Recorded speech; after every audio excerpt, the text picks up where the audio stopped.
നിങ്ങൾക്കറിയാമോ, ഇന്ത്യയിൽ നിന്നും ഒരു ബസ്സിൽ കയറി ലണ്ടനിലേക്ക് പോകാമായിരുന്നുവെന്ന്?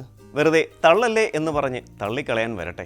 ബ്രിട്ടീഷുകാർ ഇന്ത്യ ഭരിച്ചിരുന്ന സമയത്തല്ല, അതിനുശേഷം ഏകദേശം 15 വർഷക്കാലം ഇന്ത്യയിലെ കൊൽക്കത്തയിൽ നിന്നും ലണ്ടനിലേക്കും തിരിച്ചും ബസ് സർവീസ് ഉണ്ടായിരുന്നു. ലണ്ടൻ അന്നും ഇന്നും ലണ്ടൻ തന്നെ. എന്നാൽ കൊൽക്കത്ത പഴയ കൽക്കട്ടയായിരുന്നു. അതെ, ജനാധിപത്യത്തിൻ്റെ മാതാവെന്ന് പുകൾപെറ്റ ബ്രിട്ടനിലേക്ക് ലോകത്തിലെ ഏറ്റവും വലിയ ജനാധിപത്യ രാജ്യമായ ഇന്ത്യയിൽ നിന്നും ബസ് സർവീസ് ഒരു സത്യമായിരുന്നു. 1950കളുടെ അവസാനം മുതൽ 1970കളുടെ ആരംഭം വരെയുള്ള 15 വർഷക്കാലം സർവീസ് നടത്തിയ ലണ്ടൻ ബസിൻ്റെ കൗതുക യാത്രയിലേക്കാണ് ഇക്കുറി നമ്മൾ പോകുന്നത്.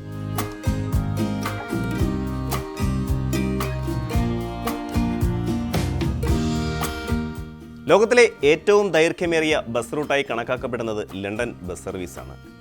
ആൽബർട്ട് ട്രാവൽ ആരംഭിച്ച ഇന്ത്യ ബ്രിട്ടൻ ബസ് സർവീസിൻ്റെ കന്നി യാത്ര ആരംഭിച്ചത് 1957 ഏപ്രിൽ 15-നായിരുന്നു. ദി ഇന്ത്യ മാൻ എന്ന ബസ്സിൽ ആകെയുണ്ടായിരുന്നത് 20 യാത്രക്കാർ. ലണ്ടനിൽ നിന്ന് പുറപ്പെട്ട് 50 ദിവസത്തിന് ശേഷം ജൂൺ 5-നാണ് ആദ്യ സർവീസ് കൽക്കട്ടയിലെത്തിയത്. ബസ് ഇംഗ്ലണ്ടിൽ നിന്ന് ബെൽജിയത്തിലേക്കും അവിടെ നിന്ന് പശ്ചിമ ജർമ്മനി, ഓസ്ട്രിയ, യുഗോസ്ലവിയ, ബൾഗേറിയ, തുർക്കി, ഇറാൻ, അഫ്ഗാനിസ്ഥാൻ, പാകിസ്ഥാൻ എന്നീ രാജ്യങ്ങളിലൂടെ സഞ്ചരിച്ച് വടക്ക് പടിഞ്ഞാറൻ ഇന്ത്യയിൽ പ്രവേശിച്ചു. ഇന്ത്യയിൽ പ്രവേശിച്ച ബസ് ന്യൂഡൽഹി, ആഗ്ര, അലഹബാദ്, ബനാറസ് വഴിയാണ് കൽക്കട്ടയിലെത്തിയത്. ഈ റൂട്ട് ഹിപ്പി റൂട്ടെന്നും അറിയപ്പെടുന്നുണ്ട്. വെറും ഒരു യാത്ര എന്നതിലുപരി ഒരു ടൂർ പോലെയാണ് ഈ യാത്ര ക്രമീകരിച്ചിരുന്നത്. ഗംഗാതീരത്തെ ബനാറസിലും താജ്മഹലിലും അടക്കം നിർത്തി ആളുകളെ കയറ്റിയും കാഴ്ചകൾ കാണിച്ചും പടിഞ്ഞാറൻ പാകിസ്ഥാൻ, യുഗോസ്ലോവിയ, ബെൽജിയം എന്നീ രാജ്യങ്ങളിലൂടെ സഞ്ചരിച്ചുമാണ് ലണ്ടനിൽ എത്തിയിരുന്നത്. Tehran, Salzburg, Kabul, Istanbul, Vienna തുടങ്ങിയ നഗരങ്ങളിൽ ഷോപ്പിങ്ങിനായും യാത്രക്കാർക്ക് സമയം അനുവദിച്ചിരുന്നു. കാസ്പിയൻ കടൽത്തീരം, റൈൻ വാലി, ഖൈബർ ചുരം, കാബൂൾ മലയിടുക്കുകൾ എന്നിങ്ങനെയുള്ള അതിമനോഹരമായ കാഴ്ചകളും ഈ ബസ്സിലെ യാത്രക്കാർക്കായി പ്രകൃതി കാത്തുവച്ചിട്ടുണ്ടായിരുന്നു.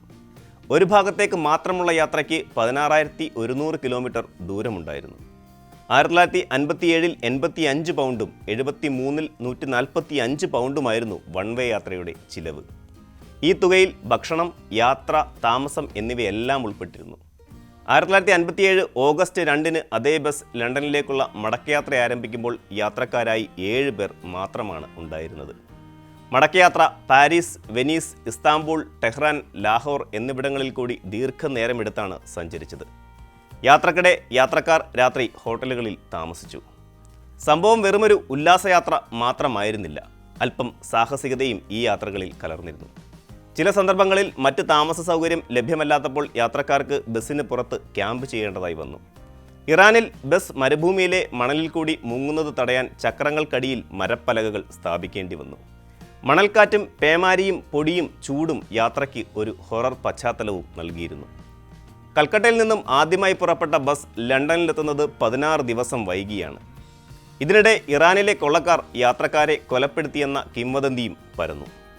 ടെഹ്റാനിലെ ബ്രിട്ടീഷ് എംബസി യാത്രക്കാർ സുഖമായും ആരോഗ്യപരമായും തിരിച്ചെത്തിയ സന്തോഷത്താൽ യാത്രക്കാർക്കായി ഒരു കോക്ടെയിൽ പാർട്ടി തന്നെ സംഘടിപ്പിച്ചിരുന്നു. ആദ്യ യാത്രയ്ക്ക് പിന്നാലെ നിരവധി ഓപ്പറേറ്റർമാർ ലണ്ടൻ കൽക്കട്ട സർവീസിനായി തയ്യാറായി മുന്നോട്ട് വന്നു.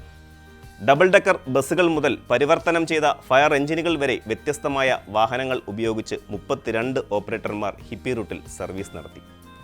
ചില യാത്രകൾ കാഠ്മണ്ഡുവിലേക്കും ചിലത് ഡൽഹിയിലും മറ്റുള്ളവ മുംബൈയിലും അവസാനിപ്പിച്ചു. ഒന്ന് സിഡ്നി വരെ പോയി. ഇന്ത്യയിൽ നിന്ന് സിഡ്നിയിലേക്കുള്ള യാത്രയുടെ അവസാന പാദം കപ്പലിലായിരുന്നു എന്ന് മാത്രം. ഇറാനിലെയും അഫ്ഗാനിസ്ഥാനിലെയും അസ്ഥിരമായ രാഷ്ട്രീയ കാലാവസ്ഥയാണ് ഈ ബസ് സർവീസ് നിർത്താൻ കാരണമായത്. 1979-ൽ സോവിയറ്റ് അഫ്ഗാൻ യുദ്ധത്തെയും ഇറാനിയൻ വിപ്ലവത്തെയും തുടർന്ന് ലണ്ടനിൽ നിന്ന് ഇന്ത്യയിലേക്കുള്ള എല്ലാ ബസ് സർവീസുകളും അവസാനിപ്പിച്ചു. 40 വർഷങ്ങൾക്ക് ശേഷം ഇന്ത്യ ആസ്ഥാനമായുള്ള അഡ്വഞ്ചേഴ്സ് ഓവർലാൻഡ് എന്ന ട്രാവൽ ഏജൻസി ലണ്ടൻ ബസ് വീണ്ടും പ്രഖ്യാപിച്ചിരുന്നു. 2021-ൽ ലണ്ടനിലേക്ക് ബസ് സർവീസ് ആരംഭിക്കുമെന്നായിരുന്നു ആ പ്രഖ്യാപനം. ന്യൂഡൽഹിയിൽ നിന്ന് ലണ്ടനിലേക്കും തിരിച്ചും 20,000 കിലോമീറ്റർ സഞ്ചരിച്ച് 18 രാജ്യങ്ങളിലൂടെ 70 ദിവസങ്ങൾ കൊണ്ട് ഒരു ബസ് സർവീസ് പ്രഖ്യാപിച്ചു.